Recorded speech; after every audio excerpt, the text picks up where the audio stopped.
Tirumala టీటీడీపై fake ప్రచారాలు చేస్తే కఠిన చర్యలు తీసుకుంటామని టీటీడీ బోర్డు సభ్యుడు భాను ప్రకాష్ రెడ్డి హెచ్చరించారు. టీటీడీపై అసత్య అబద్ధపు ప్రచారాలు చేస్తే క్రిమినల్ చర్యలు తీసుకునేలా టీటీడీ చైర్మన్ బీఆర్ నాయుడు అధ్యక్షతన బోర్డులో నిర్ణయం తీసుకుంటామని భాను ప్రకాష్ చెప్పారు. తిరుమల క్షేత్రంపై ఉద్దేశపూర్వకంగా తప్పుడు మాటలు మాట్లాడడం మంచిది కాదని హెచ్చరించారు.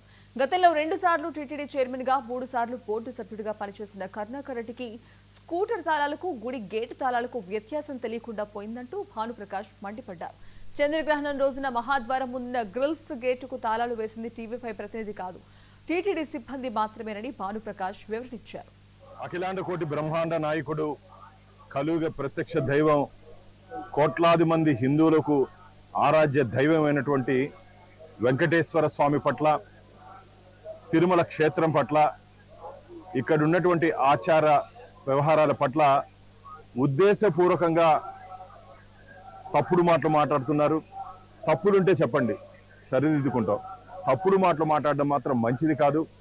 మొన్న చంద్రగ్రహణం రోజు ఆలయ మహద్వారం మూసివేసిన తర్వాత ముందున్నటువంటి గ్రిల్ గేట్స్ని ఇక్కడ ఉన్నటువంటి టీటీడీ సిబ్బంది తాళాలేసిన తర్వాత మా చైర్మన్ గారు, టీటీడీ చైర్మన్ గారు బీఆర్ నాయుడు గారు సైన్యం ఆధీనంలో మహద్వారం తాళాలున్నాయని చెప్పి ఒక అసత్య అబద్ధపు ప్రచారాన్ని భక్తుల్లోకి తీసుకుని వెళ్ళి సోషల్ మీడియా ద్వారా, అలాగే మీడియా ద్వారా తప్పుడు మాటలు.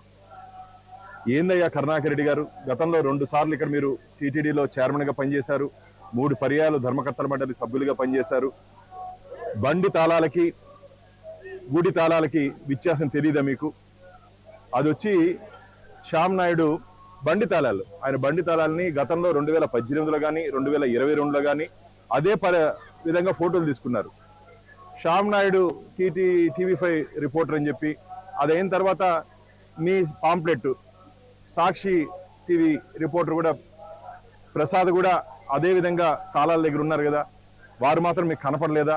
అంటే ఏదో మసిపూయాలి, ఇక్కడ అన్ని సక్రమంగా జరుగుతున్నా సరే మీరు ఇక్కడ ఏదో అక్రమాలు జరుగుతున్నాయని చెప్పి ఒక అసత్య అబద్ధపు ప్రచారాన్ని భక్తుల్లోకి తీసుకుపోయే పనిని ఉద్దేశపూర్వకంగా ప్రతి నెల ఏదో ఒకటి చేస్తున్నారు. ఇది మంచిది కాదు.